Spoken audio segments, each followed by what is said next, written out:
Épisode de 150, foire aux questions sur la responsabilisation des athlètes, les règles d'équipe, la discipline et la communication durant un match.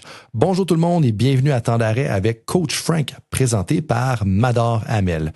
Je suis votre animateur François Rodrigue et mon intention avec ce balado est de déconstruire l'art et la science du coaching. En tant que docteur en coaching, j'ai la chance d'accompagner des entraîneurs professionnels et d'analyser la science à chaque semaine. Ce podcast est donc ma façon de vous amener au cœur de mon travail en décomposant les stratégies que j'aborde avec ces entraîneurs-là et puis en interviewant des sommités qui mènent des études scientifiques en lien avec le coaching. Aujourd'hui, l'épisode est une foire aux questions, un épisode durant lequel on répond aux questions des abonnés ou des clients avec lesquels je travaille sur une base régulière parce que tout ce que je fais est d'abord basé sur l'accompagnement d'entraîneurs que je fais depuis 2016, puis même un petit peu avant, de différentes façons. Aujourd'hui, on va parler principalement de la responsabilisation des athlètes, l'application des règles d'équipe et la communication durant un match. Si ces questions-là te parlent ou que d'être un entraîneur-chef c'est quelque chose qui est au centre de tes préoccupations,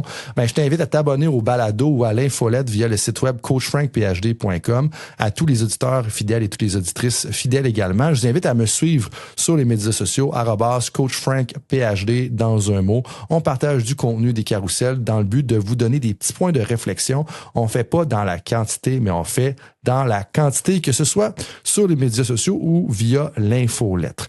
Avant de débuter, je précise que ce podcast est indépendant de mon rôle de professeur en kinésiologie à l'Université du Québec en Outaouais. Comme je prends les conflits d'intérêts très au sérieux, je vous invite à consulter la page concernant mes engagements professionnels sur mon site web, le coachfrankphd.com, pour en savoir plus. Sur ce, bon podcast et je donne la parole à Vincent.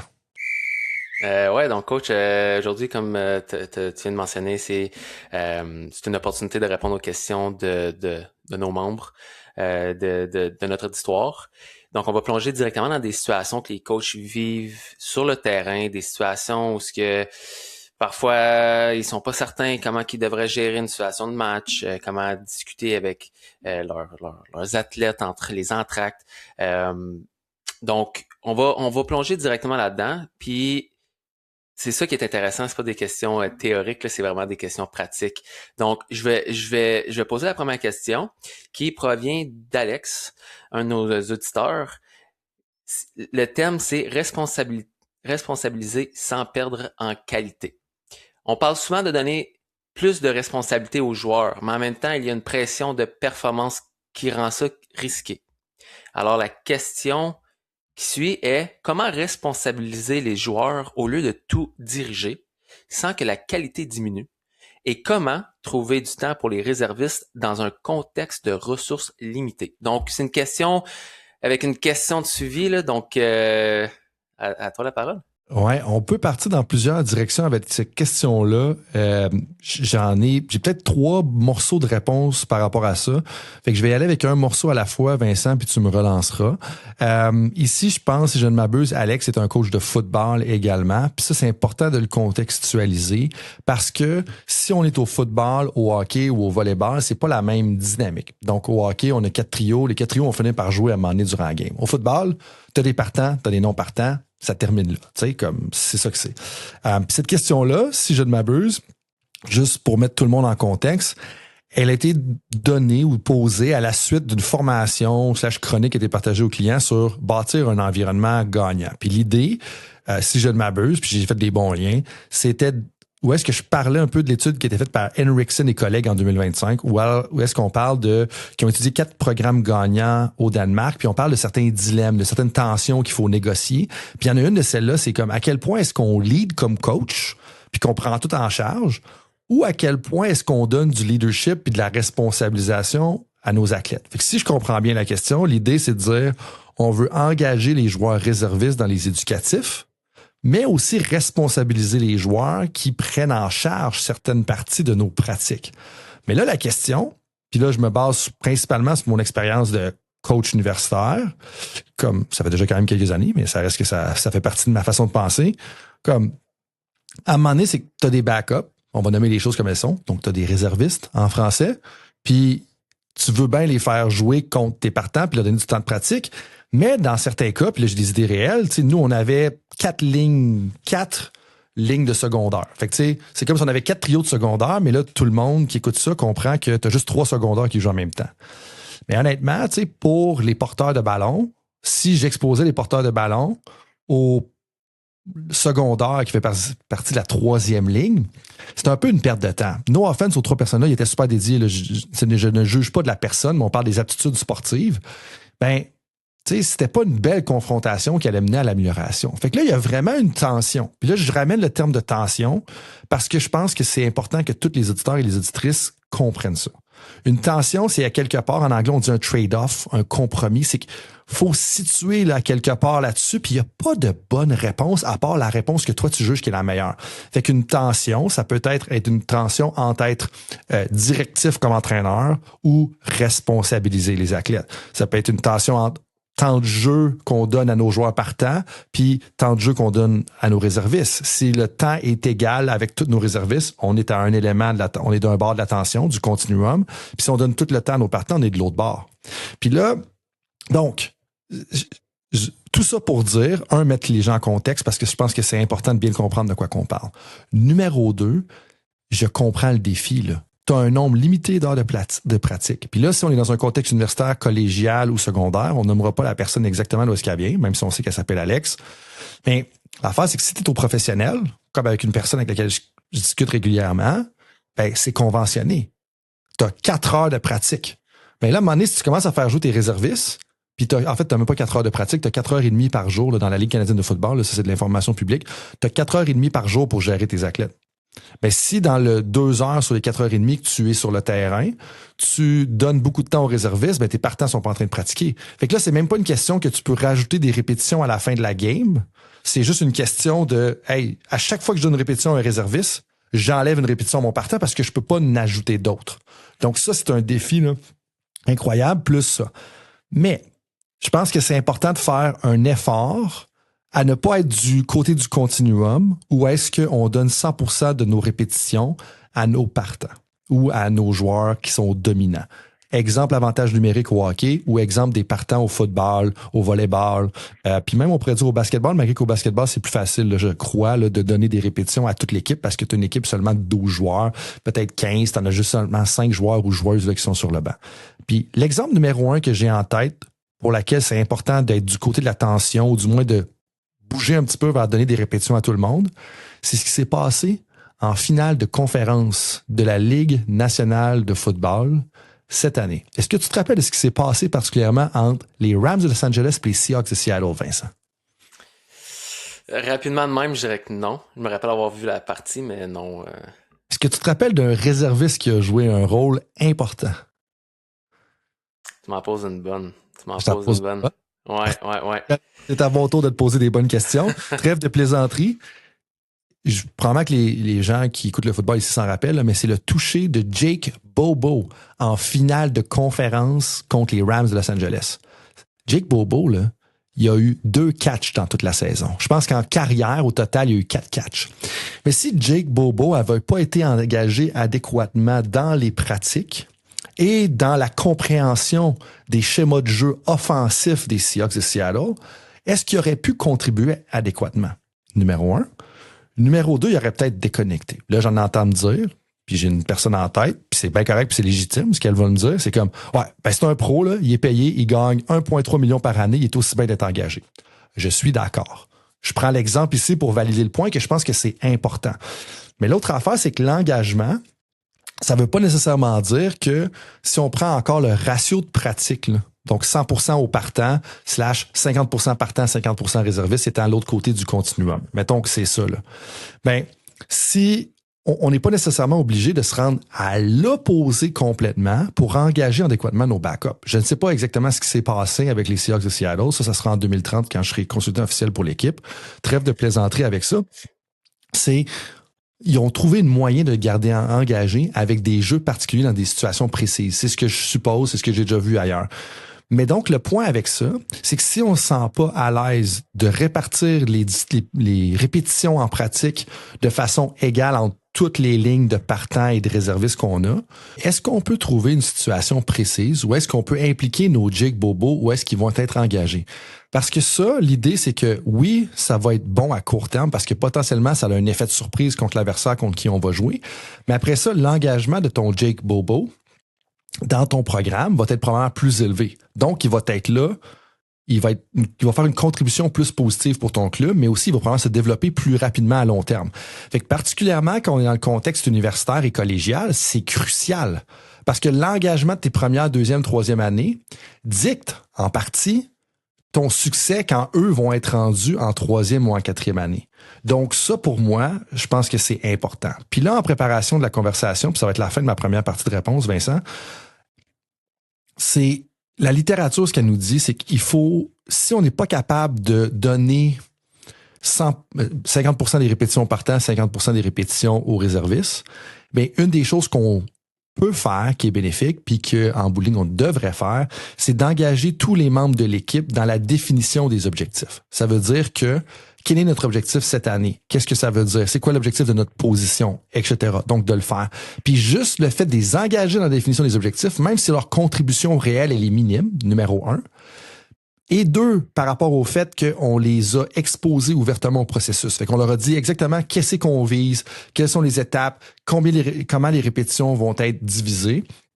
Ben juste ça, ils vont se sentir davantage intégrés à la culture. Donc, si je récapitule, on parle de l'attention de les garder engagés dans des situations précises, numéro 1. Numéro 2, d'engager les réservistes dans la définition des objectifs au même titre que les autres. Et 3, les informer ouvertement de c'est quoi le processus de distribution des répétitions, pourquoi c'est fait comme ça. Et là, c'est important de mettre le caveat. Moi, c'est mon expérience, c'est ce que j'ai recommandé à un entraîneur cette année d'ailleurs, c'est de leur dire, ben, OK, je vous demande pas d'être d'accord avec la décision. Vous avez choisi de venir dans notre programme, super, mais c'est comme ça que ça va fonctionner. Comme, je vous demande pas d'être d'accord, je vous demande de respecter la décision, puis sachez que moi, je prends toujours, si je parle comme si j'étais l'entraîneur, moi, je prends toujours la décision en fonction de ce qui va être meilleur pour le club à court, moyen et long terme. Puis ça, je pense que c'est la meilleure façon de fonctionner. C'est important que vous soyez au courant de ça, numéro 1. Et numéro 2, vous avez eu votre part de mots à dire là-dedans. Fait que ça, c'est un exemple 1. Puis il y a 2 autres éléments de réponse, mais je te renvoie la balle, là, Vincent. Ouais, ben, on parle de responsabiliser les athlètes. On parle de trouver du temps pour les réservistes, nos joueurs partants. Quand on parle de responsabiliser les athlètes, est-ce que la qualité baisse vraiment ou c'est plus une perception qu'on a?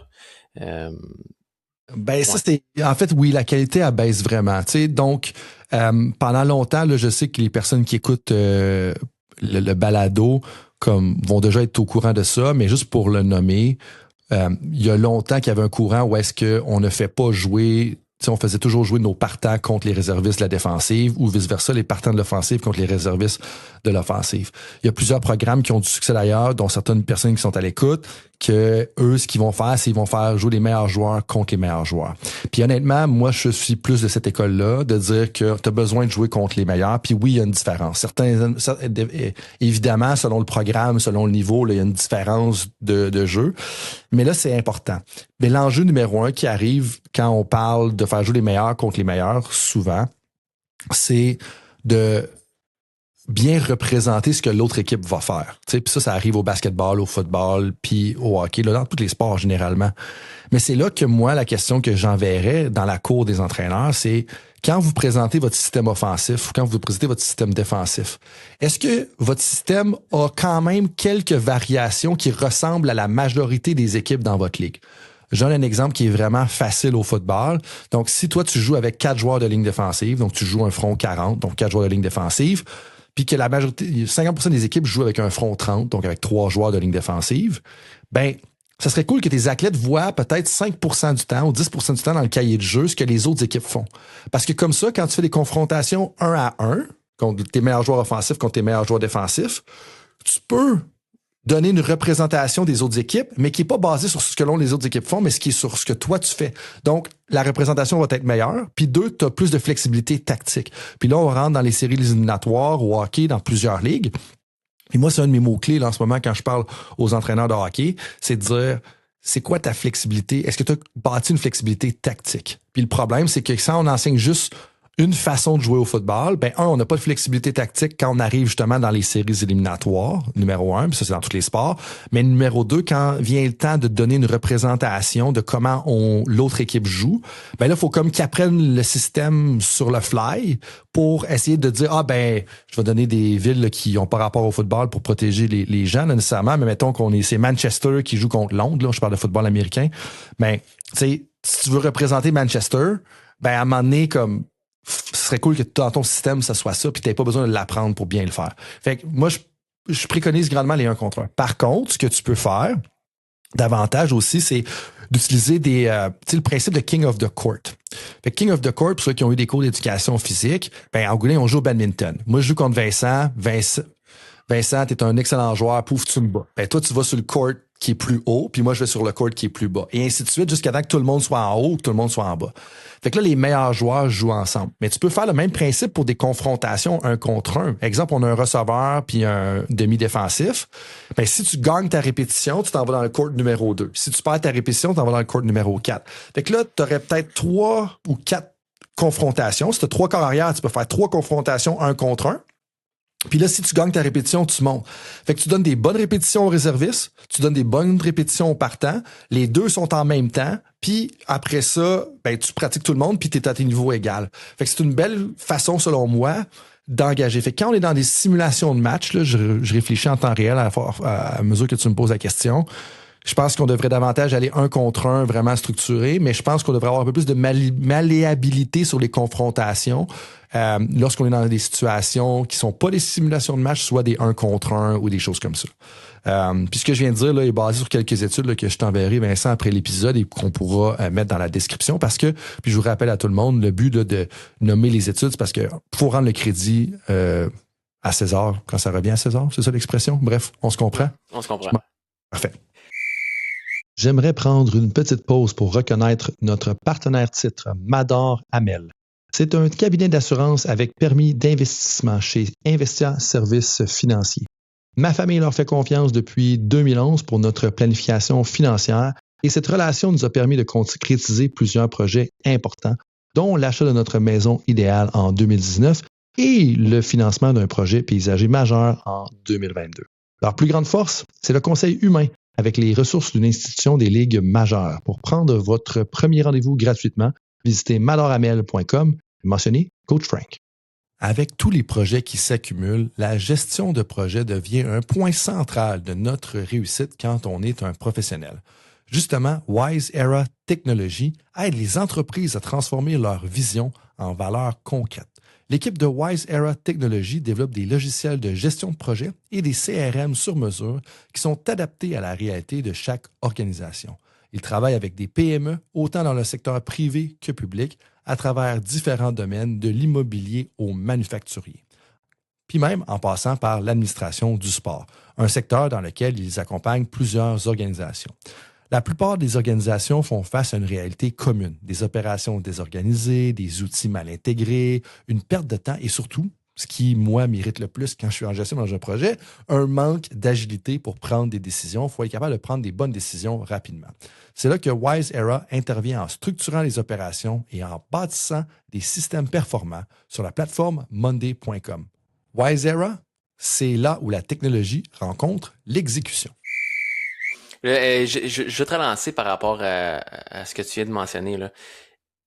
Est-ce que ça change la façon de responsabiliser nos athlètes puis les exercices de King of the Court, par exemple? Est-ce que ça change pendant les off-season comparativement dans la saison? Parce que dans l'off-season, clairement, on a plus de temps. Là. Il n'y a plus de calendrier ou peu importe. Donc, je serais curieux d'avoir ton point de vue là-dessus. Oui, certainement. Je pense que c'est une bonne question. Puis ici, là, je parle de responsabiliser les athlètes, puis je me rends compte que l'appellation est peut-être un peu erronée. On va dire responsabiliser les athlètes durant les temps de pratique, durant les parties, comme durant le côté sportif. On parle pas de les responsabiliser dans la culture en ce moment. Là. Vraiment sur le terrain pour qu'ils restent engagés là-dedans. Et puis, oui, il va y avoir une différence. Je pense que c'est important que tous les athlètes comprennent en début de cycle sportif, qui ont potentiellement une chance de se placer dans l'échiquier. Je suis pas en train de dire, là, si je prends l'exemple du hockey, parce qu'on a parlé beaucoup de football depuis le départ, que tu devrais dire au gars de quatrième trio, hey, tu vas avoir une chance d'être le premier trio, là, tu sais, comme pas nécessairement, mais qui sentent qu'il y a une certaine mobilité sociale. Tu sais, c'est comme si dans la société, là, le concept de mobilité sociale, en sociologie, ben la mobilité sociale, c'est l'éducation joue ce rôle-là. C'est-à-dire que le fait qu'on puisse aller à l'université puis que ça soit facilement accessible dans la société québécoise ou ailleurs dans le monde, ça fait qu'on a la chance de changer de classe sociale, de partir de la classe socio-économique faible à la classe socio-économique élevée. Mais si on essaie tous avec le fait qu'on est pour un petit pain, fait que tu vas mourir pour un petit pain, comme l'expression québécoise le dit, ben, en bout de ligne, c'est-tu vraiment motivant de participer à la société si c'est ta conviction? Non. Mais c'est le même parallèle avec une équipe. Là, je suis pas en train de dire qu'on doit promettre à tout le monde d'être des milliardaires. Il y a personne qui s'attend à ça, mais tu dois avoir un peu de sentiment que tu as une agentivité sur ton rôle. Agentivité, là, c'est un mot fancy qui veut dire en bout de ligne, tu as le contrôle puis tu as un peu de décision sur la direction que ta vie apprend. Mais là, il y a un parallèle à faire avec les athlètes. Si tu commences l'année, c'est comme tout un gars de quatrième trio, tu vas rester sur le quatrième trio. Tu as un manque, tu viens de tuer l'agentivité de l'athlète et donc potentiellement sa motivation. Mais numéro 2, tu as l'effet Pygmalion qui embarque là-dedans. L'effet Pygmalion, on en a déjà parlé ensemble, je me rappelle plus quand, mais l'effet Pygmalion, c'est le jugement que tu as de l'athlète. En bout de ligne, ça va faire que tu vas avoir des comportements qui vont faire que tu vas le jugement que tu as de l'athlète va s'avérer vrai. C'est un peu comme une auto-prophétie. Si je pense que Thomas c'est pas un bon joueur, ben je vais coacher comme pas un bon joueur, puis il va devenir pas un bon joueur. Fait qu'on aurait tendance à penser tout le monde. Fait que là, je reviens un peu à sa question. C'est que si on donne je vais pas dire l'impression parce que c'est un peu péjoratif, mais la chance à tout le monde d'avoir un peu de mobilité, on va dire sociale à l'intérieur de l'équipe, ben probablement que ça va être plus motivant. Là, le délai, le temps que tu vas laisser ça aux personnes, probablement que ça va dépendre de ton contexte, de ton niveau, etc. Puis tu sais, ultimement, dans un contexte de football, les pratiques dans l'off-season, au mois de mars, au mois de mai, à quel point ils ont de l'impact sur ta capacité à performer contre tes adversaires principaux rendus en septembre, probablement très faible. Donc, c'est probablement des pratiques qui ont 100% des répercussions sont sur le développement. Mais là, tout le monde bénéficie du développement. Tu sais pas qui va couler ses cours, tu sais pas qui va se blesser, tu sais pas qui va être le Jake Bobo que tu vas avoir besoin dans ta game de championnat. Tu sais? Fait que je pense que ça serait ça. Je sais pas si j'ai bien répondu à ta question, Vincent. Absolument. Oui, c'était assez clair. Ouais. Si tu me permets, coach, on va passer à la prochaine question. Certainement. C'est une question de Gabriel concernant la discipline et la cohérence. C'est une question que je trouve assez intéressante. Elle va comme suit. Comment gérer une situation où un joueur clé pose un geste irrespectueux alors que j'ai déjà établi des conséquences claires pour d'autres manquements? Ça, c'est un dilemme classique. Tu veux rester cohérent avec tes valeurs, mais le contexte et le rôle du joueur peut venir compliquer la décision. Ouais. Ça n'est pas une facile. Tu sais, moi, le principe directeur que j'ai, puis ça, c'est une de mes forces, tu sais, juste comme parent, là, en général, là, je sais que c'est pas scientifique comme source, là, mais c'est d'être conséquent. Faut vraiment que tu sois conséquent. Ça veut dire ce que tu as dit, tu le fais. Si t'es pas prêt à dire à faire ce que tu as dit. Puis tu sais, moi, j'ai une situation à un moment donné où est-ce que, je pensais pas parler de ça, mais on va parler aujourd'hui. Camp d'entraînement d'une équipe de football en 2015. Je suis un coordinateur de la défensive. Puis moi, le respect, c'est important, dans le sens que tu peux me challenger. Viens préparer si tu viens me challenger, parce que ça fait longtemps que je réfléchis à plusieurs des problèmes desquels on parle. Mais tu peux me challenger, aucun problème avec ça. Puis le joueur, il m'a sacré après. Là, je dirais pas les termes qu'il a utilisés pour des raisons évidentes. Puis là, comme sacré après, c'était fort, tu sais, c'était plus comme je m'en contrefiche, remplacer contrefiche avec votre sacré préféré en écoutant Bon Cop, Bad Cop peut-être, mais je m'en contrefiche de ce jeu-là ou je sais pas trop quoi. Et moi, sur le coup, j'ai dit, ça a pris 3/4 de seconde, j'ai dit, c'est terminé, c'est ta dernière pratique pour cette équipe-là, tu t'en vas. Un peu plus ferme, un peu plus fort, un langage respectueux, mais de même. Est-ce que c'était la bonne décision sur le coup? Pas sûr. T'sais, dans le sens que, je pense que oui, pour la culture, je pense qu'il y avait moyen de pas le mettre dehors, ce kid-là. Est-ce que c'était approprié sa réponse? Non. Il fallait clairement qu'il y ait une conséquence et tout ça. Mais par exemple, moi, je crois formellement dans le principe de fais ce que tu dis puis dis ce que tu fais. Avec l'équipe, cette défensive-là, à cette époque-là, je serais curieux d'entendre des joueurs un jour, peut-être qu'on en invitera un ou l'autre. Je pense que ça s'est quand même bien passé au niveau de la culture. Il y avait un gros buy-in. C'est sûr que si tu as un athlète qui manque de respect à l'entraîneur puis que tu le mets automatiquement dehors, peu importe c'est qui, puis c'était une recrue là, très prometteuse, ben ça a un impact sur la culture. Le monde font comme, OK, le coach, il niaise pas avec la POC. Mais tu sais, il y a comme un entre-deux là-dedans. Mais le point à la base, c'est que je pense qu'il a été la grande force de cet exemple-là précis, c'était d'avoir été conséquent. Donc là, on revient à ton exemple. Puis là, je vais mettre les gens dans le bateau parce que je pense que j'ai une idée de la situation qui nous a été partagée par Gabriel. On est au hockey ici avec Gabriel, alors qu'on est au football dans la question précédente. Ton meilleur attaquant marque un avantage numérique en série. En revenant au banc, il patine devant le banc de l'adverse. Il tape la baie vitrée avec son bâton, puis il crie « Assoyez-vous, le match est fini » en regardant l'entraîneur-chef, puis il leur fait le signe de « Night-Night » de Steph Curry.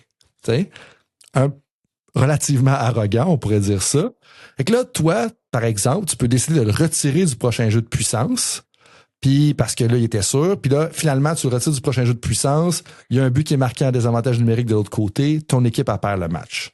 Le lendemain, tout le monde sait que c'est un peu à cause de ça, parce que d'avoir eu ce joueur-là sur l'avantage numérique, ça aurait fait une grosse différence dans une ligue où certains joueurs peuvent dominer grandement, comme c'est dans le cas de l'exemple, si je ne m'abuse. Ben là, t'as un casse-tête, là. Parce que là, comme tous les joueurs savent que le standard s'applique à tout le monde, mais en même temps, le résultat de tout le monde a été affecté par la décision que tu as prise, qui était justifiée, mais qui gosse un peu tout le monde, parce que tout le monde veut gagner ultimement. Tu sais? Puis là, la question à se poser, moi, que j'avais pour tout le monde, c'est est-ce que le geste contrevient à une règle explicite de l'équipe? Si je prends l'exemple du joueur que j'ai mis dehors au début d'un camp d'entraînement, tu sais, le respect, c'est une valeur de l'équipe, du moins du programme dans lequel je faisais partie. Il y avait clairement un manque de respect ici, peu importe ta motivation, il a contrevenu une règle de l'équipe. Fait que, ultimement, de le mettre dehors, c'était relativement légitime. J'aurais peut-être dû être plus créatif dans la solution que j'ai trouvée. Mais on retourne en 2015, j'en connaissais beaucoup moins que j'en connais aujourd'hui dans le coaching. Puis l'autre affaire, quand je reviens à la situation de Gabriel, ben si ça contrevient à une règle explicite, comme c'est mentionné par Gabriel dans la question, mais si oui, tu dois agir. Tu n'as pas le choix. Il faut que tu agisses. Puis une de mes convictions profondes, c'est que si tes principes ne te coûtent pas de victoire, t'as pas des principes, t'as juste des lignes directrices. Puis moi, comme je l'ai vécu dans plein de situations dans ma vie, puis je rentrerai pas trop dans les détails, ça sera pour d'autres conversations à d'autres moments, dans un autre contexte. Mais tu sais, moi j'ai des principes très forts, puis je pense qu'il y a personne avec qui collabore avec moi, ils ont un doute sur le fait que j'ai des principes depuis que je suis jeune, puis c'est correct. Puis ça, des fois, ça peut être polarisant, puis ça peut faire que tu sais, les gens ils veulent moins ou plus collaborer avec toi. Mais par contre, ils savent comment tu fonctionnes, puis ça, les gens, ils respectent ça. Il y a des gens avec qui j'ai eu des débats en affaires longtemps, mais ils collaborent encore avec moi, ils m'invitent encore à des événements parce qu'ils savent comment droit ça fonctionne, tu sais, dans mon cas. Puis l'idée que ça vient de d'autres entrepreneurs avec lesquels je parlais, puis dit, tu sais, si tes principes te coûtent pas d'argent, ben, t'as pas des principes. Parce que tes principes et tes valeurs sont testés jusqu'au jour que tes principes, ils vont te coûter de l'argent. Le jour que ça va te coûter 10 000, 20 000, 30 000, 40 000 piastres. Là, je sais que dans le coaching, ça pourrait potentiellement te coûter 40 000 piastres parce que si tu gagnes pas à la game, t'as pas le contrat qui te permet d'aller dans la Ligue américaine et ainsi de suite. Puis là, on est peut-être rendu dans un ordre de millions de dollars, OK? Il y a pas de principe encore qui m'a coûté des millions de dollars, mais bref, on se comprend par rapport à ça. Fait que, si c'est explicitement un bris de la règle d'équipe, tu dois agir.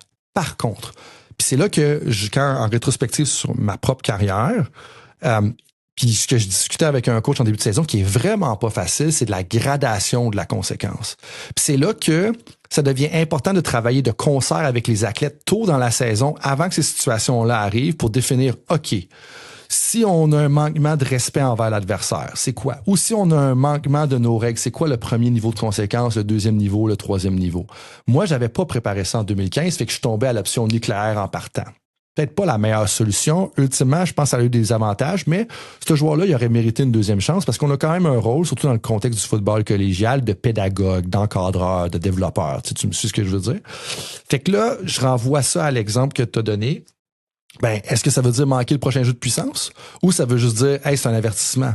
Tu sais, puis c'est là que, par exemple, dans une situation réelle, on a une rencontre de peut-être, je vais dire 16 coachs, là. Tous des coachs professionnels qui sont à leurs affaires, tu sais, puis une rencontre dans un cadre d'une organisation, là, tu sais, sérieuse.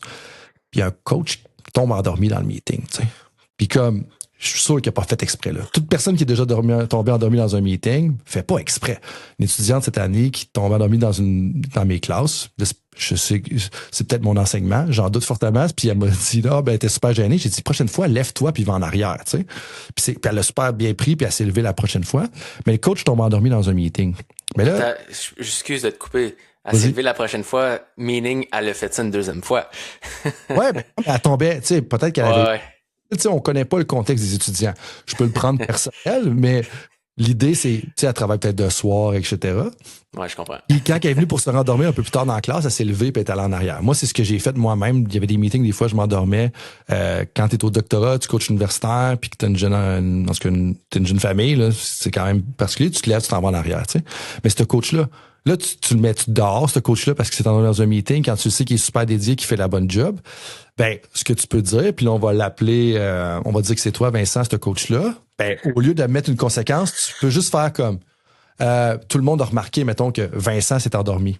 Ben, t'arrives à la fin du meeting, tu vas dire, OK, hey, bye tout le monde, à la prochaine. Vincent, peux-tu venir me voir après le meeting, s'il te plaît? Tout le monde comprend pourquoi t'as appelé Vincent en avant. Vincent arrive en avant, tu dis, hey Vincent, comme j'ai vu que tu t'es endormi dans le meeting, ça va? Tu sais, surtout si, tu sais, comme, si tu sais que c'est une personne qui est d'habitude, qui est sharp, etc. Ah, excuse-moi, là, j'étais pas fatigué pour être, là, on n'en fera pas de cas aujourd'hui. Juste que tu saches que comme, ben là, trouve le moyen. Prochaine fois, peut-être lève-toi, va en arrière. Si t'as besoin de prendre une journée de congé, etc., parle-moi-en.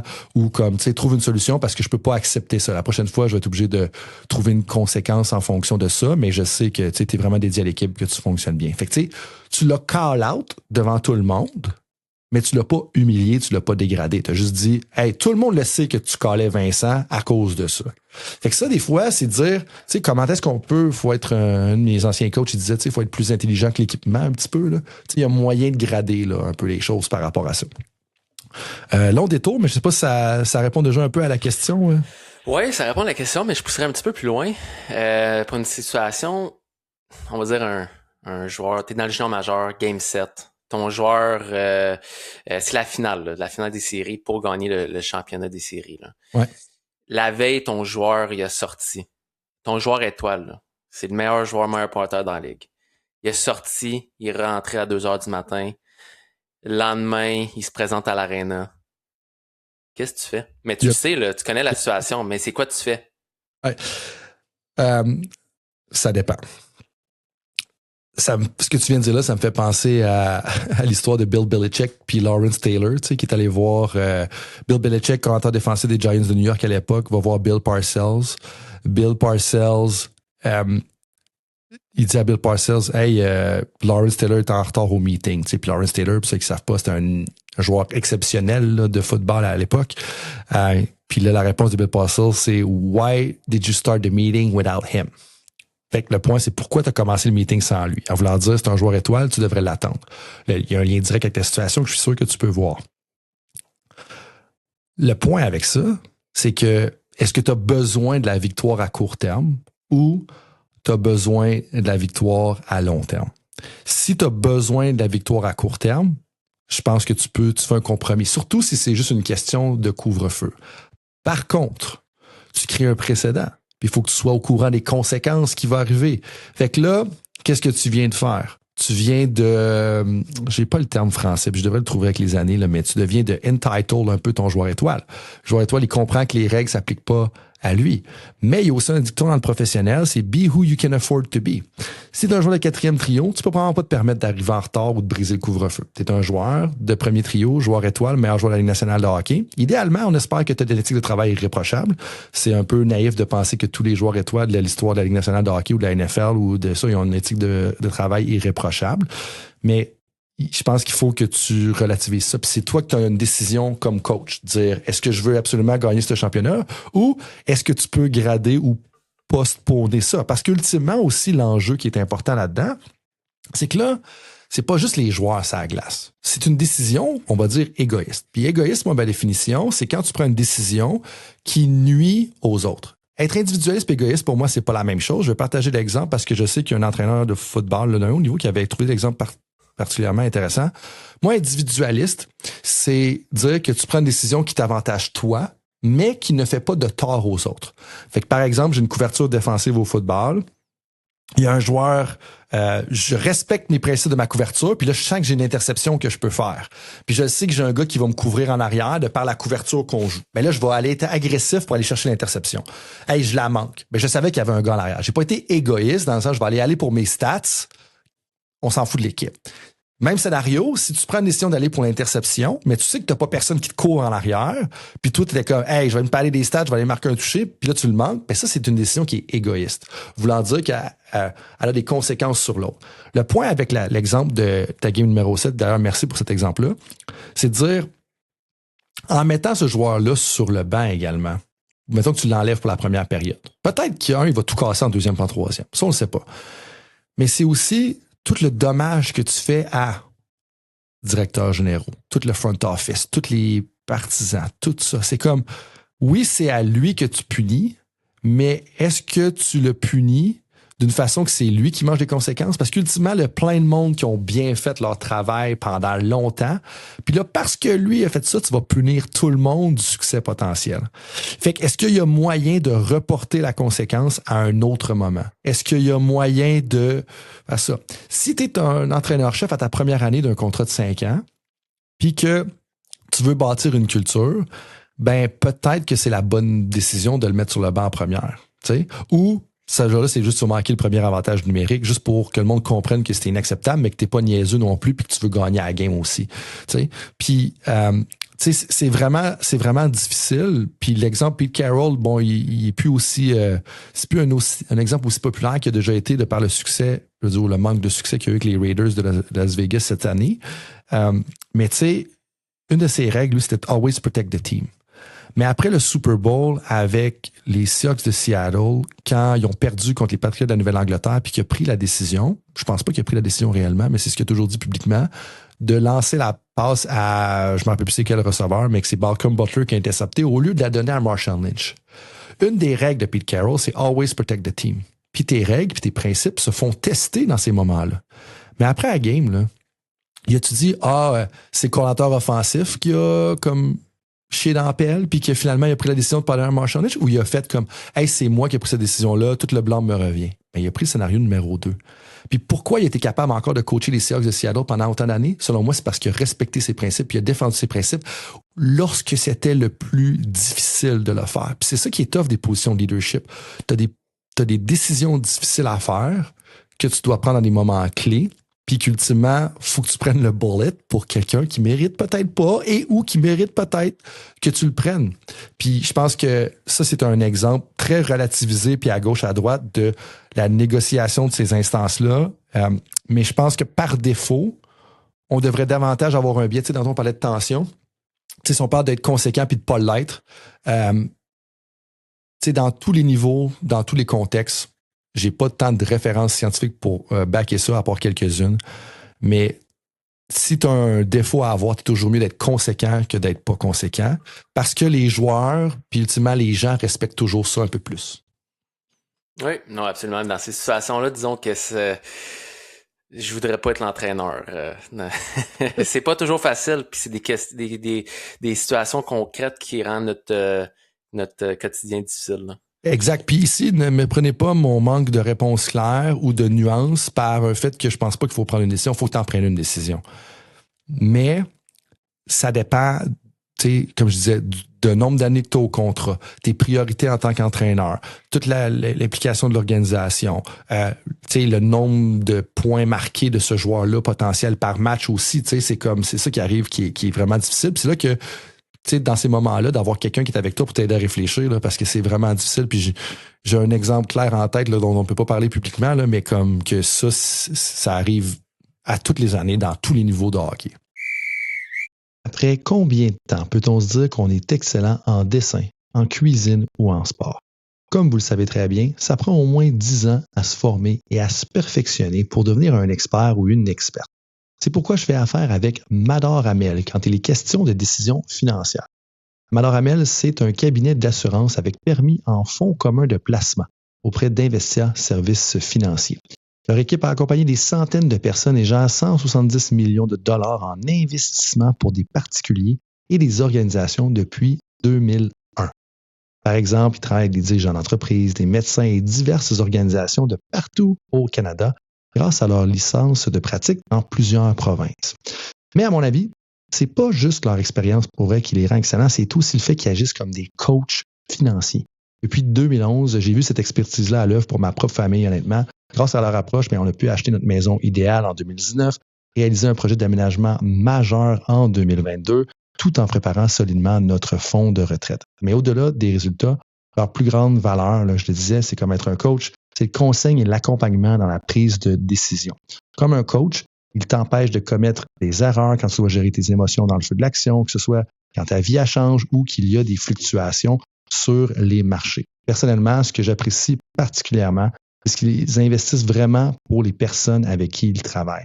Leur slogan, c'est d'être des conseillers de vraie vie et je peux vous dire que c'est le cas. Ils ne prennent pas juste des clients pour prendre des clients, ils te prennent quand tu es rendu là dans ta vie et qu'ils peuvent vraiment t'aider en faisant des analyses honnêtes de tes décisions financières. Alors que tu vas y acheter une maison, payer les études de tes enfants, structurer ton fonds de retraite comme travailleur indépendant ou travailleur à contrat, ou investir pour ton organisation, je t'invite à prendre ton premier rendez-vous gratuitement via le madorhamel.com et mentionner Coach Frank.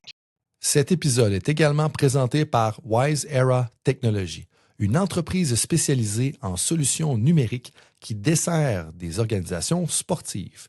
Par exemple, Wise Era a accompagné une organisation qui gérait plusieurs équipes, des joueurs, des entraîneurs à travers plusieurs programmes et surtout énormément d'informations. Les problèmes, c'est que tout était dispersé, les suivis dans Excel, les communications un peu partout, les horaires dans différents outils. Aucune structure centralisée. Résultat, je suis sûr que vous le voyez venir, beaucoup de pertes de temps, un manque de coordination et des décisions prises sans réelle visibilité. C'est là que l'équipe de Wise Era est intervenue. Et ce qu'ils ont fait, c'est reconstruire complètement la façon d'opérer de cette organisation. D'abord, ils ont facilité la collecte de données. Chaque entraîneur, chaque membre du personnel pouvait entrer de l'information via des formulaires simples à propos de la performance des joueurs, des blessures, les présences, des évaluations, et tout ça directement dans un système centralisé. Ensuite, l'équipe de Wise Era a structuré les accès. Chaque personne voyait uniquement ce qui la concernait. Soit que tu étais entraîneur, soit que tu étais thérapeute, soit que tu faisais partie de la direction, chacun avec ses permissions et ses responsabilités. Ils ont aussi centralisé tous les départements, coaching, médical, administration, gestion des équipes, tout au même endroit. Et ultimement, puis moi, c'est ce qui me parle le plus, puis c'est ce que je fais avec Wise Era aussi, c'est qu'ils ont mis en place un programme ou une interface de gestion claire des tâches et des projets qui fait quoi, quand et avec quel suivi, le tout en temps réel avec des automatisations qui éliminent la friction opérationnelle. Et moi, j'ai la chance de collaborer avec eux depuis quelques mois et ça fait une grosse différence dans toute la coordination de projets duquel je fais part. Le résultat, eh bien, c'est une organisation qui est passée d'une gestion réactive à une gestion structurée et proactive de leurs activités, de leurs projets, de leurs tâches, de la communication. Et aujourd'hui, ils prennent de meilleures décisions et surtout plus rapidement. Pour en savoir plus, visitez wiseeratechnology.com. On est déjà à la dernière question de notre foire aux questions. Elle vient d'Hugo sur la communication rapide en situation de match. Puis cette question-là, elle m'interpelle comme j'étais entraîneur de gardien dans les dernières années. C'est pas toujours évident. Puis la situation en question va comme suit. Je rencontre mon gardien entre les périodes pour un maximum de 5 minutes. Il a connu soit une bonne ou une mauvaise période. On est dans un contexte de temps limité, de pression, et chaque mot compte. Quel est mon meilleur plan de communication? Excellente question qui m'a fait réfléchir beaucoup. On va situer le contexte pour que les gens comprennent que ce que je vais dire là ne s'applique pas à toutes les situations que vous pouvez avoir en tête dans le plan de communication entre les périodes. Ici, on est dans une situation de coaching individuel, donc entraîneur des gardiens de but avec un gardien, évidemment. Ben là, on est plus dans je coach un joueur de tennis, je coach un corps arrière, je coach un gardien de but, dans des positions spécialisées. Je coach les lanceurs au baseball, par exemple. Donc, on est un entraîneur adjoint, on n'est pas responsable du groupe. Donc, coaching individuel, entraîneur adjoint. Ben, la première affaire à faire, idéalement, c'est d'établir notre canal de communication avant le match, qui est aussi aligné avec la personnalité de l'athlète. Ça veut dire que il y a des athlètes, puis ça, je veux dire merci à un animateur d'une émission de radio là, qui m'a invité puis qu'on a eu une discussion sur la communication. Il dit, tu sais, moi, je me rappelle aucunement de ce qui se passait durant les quarts au football. J'arrivais à la demi, puis j'étais comme, OK, qu'est-ce qui s'est passé? Tu sais, parce que je suis tellement dans la zone. Fait que, faut apprendre à connaître la personnalité de l'athlète. Est-ce que tu as une personne qui est engagée, qui voit tout passer comme, tu sais, un film super rapide, aucune mémoire? Tu as une personne qui est super analytique, qui décortique tout le jeu également. Là, en fonction de la personne que tu as devant toi, et de son ouverture à ça, ben là, tu as un processus en 3 phases à respecter. Va chercher le pouls en allant attaquer / questionner les émotions d'abord. On s'inspire de Gibbs, 1988. OK, donc, comment tu t'es senti durant la période? Puis là, on veut parler des émotions. Ah, j'étais calme, j'étais surchargé. Souvent, les personnes vont faire ah, j'ai trouvé que. Non, t'as peu, là. T'es pas dans les émotions, là. Comment tu t'es senti? Les émotions font partie de la performance, les émotions font partie de l'apprentissage. On check ça en premier. Ensuite de ça, OK.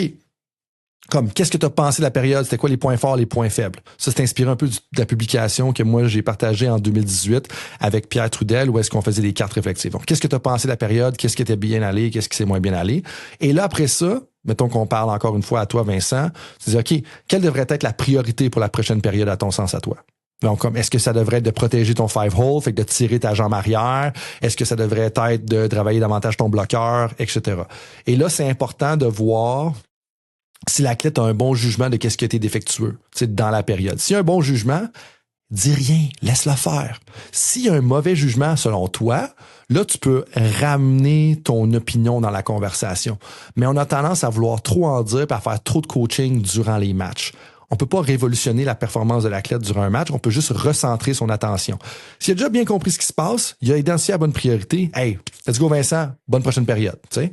Mais si c'est pas le cas, ben là, c'est le temps de peut-être avoir des repères, de donner des repères externes qui pourraient améliorer la performance. Puis là, maintenant, ce serait quoi, c'est quoi les repères que tu t'es fait coacher, toi, dans le temps que tu coaches les gardiens de but, puis tu as été gardien de but. Comme si je suis un gardien de but, je fais mon déplacement latéral, puis je me rends compte que mon 5-hole est un peu trop ouvert. C'est quoi le coaching technique qu'on donnerait, par exemple? Ben, tu sais, c'est de revenir à la base, là. C'est de, tu veux t'assurer, s'il laisse sa jambe traîner, c'est vraiment juste des petits, juste un point clé. Essaie de fermer ton 5-hole le plus rapidement possible, tu sais, de pas la laisser traîner. Ferme le trou, couvre cet espace-là. Assez clair de même, là. OK, ben c'est pas mauvais, mais une chose que, mettons, on veut améliorer, c'est tout le temps donner un repère externe qui améliore la performance. Fait que, tu sais, mettons, ferme le trou, c'est une bonne idée, mais tu ne veux pas lui dire, mettons, OK, prends ton genou droit puis amène-le à l'intérieur. Fait que c'est comme, OK, ferme la fenêtre, ou comme quand tu te déplaces, tu sais, comme ferme la porte, tu sais, parce que, mettons, que tu as ouvert la porte, puis là, tu la refermes. Fait que tu veux donner une image qui va l'aider, ça va être meilleur pour la rétention. Fait que c'est là que, entre les périodes, pour un entraîneur de gardien de but, quand tu es en haut dans les estrades, c'est comme, OK, tu repères le problème technique, ben là, il faut que tu te donnes une image ou un repère externe qui va être meilleur pour ça.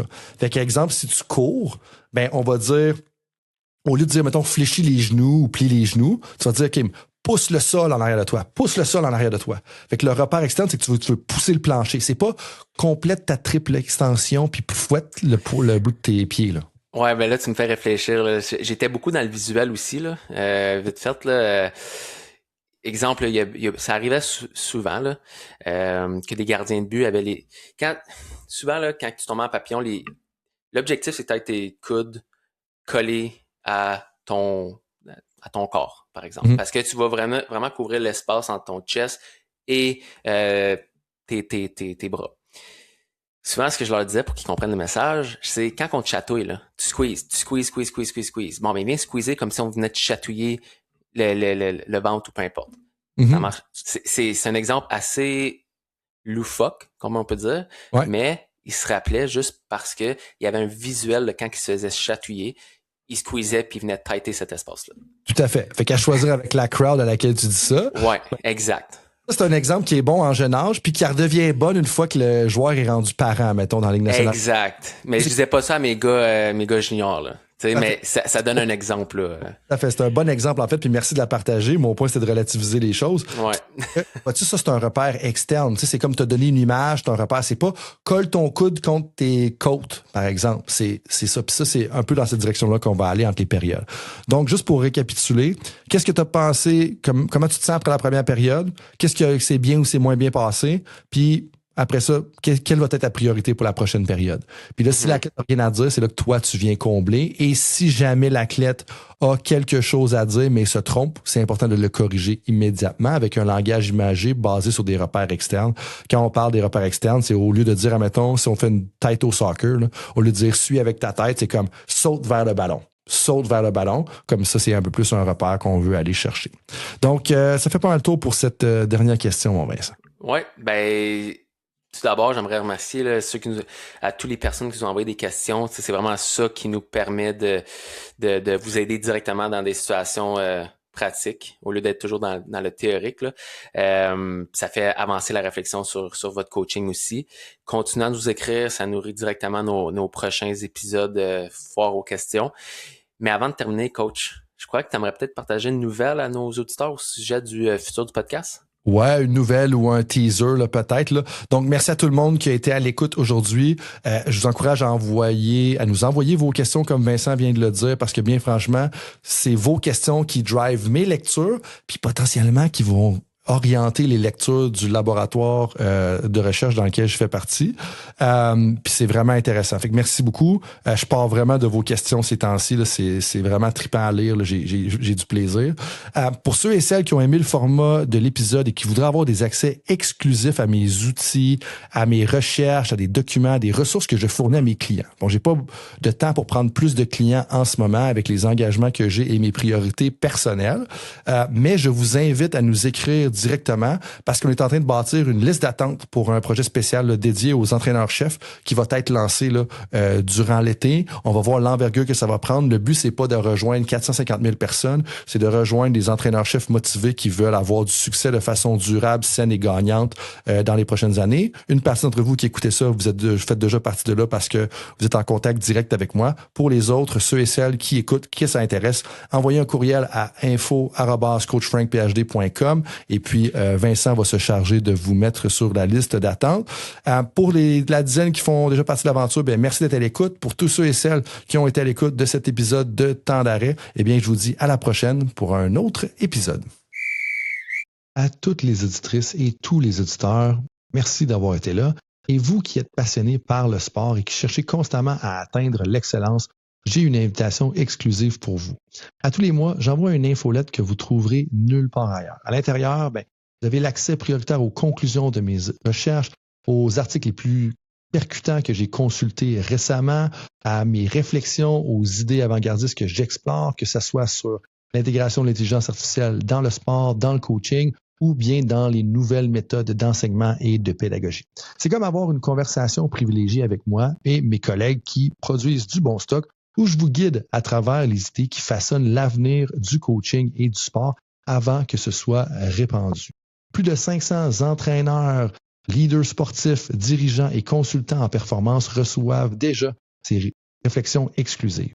Alors, si les conversations de Temps d'arrêt vous inspirent et que vous voulez rester à l'avant-garde, rejoignez ce groupe select de leaders sportifs. Pour vous inscrire, rendez-vous sur coachfrankphd.com ou suivez le lien dans la description. Merci d'être avec moi dans cette quête de l'excellence sportive et on se retrouve au prochain épisode.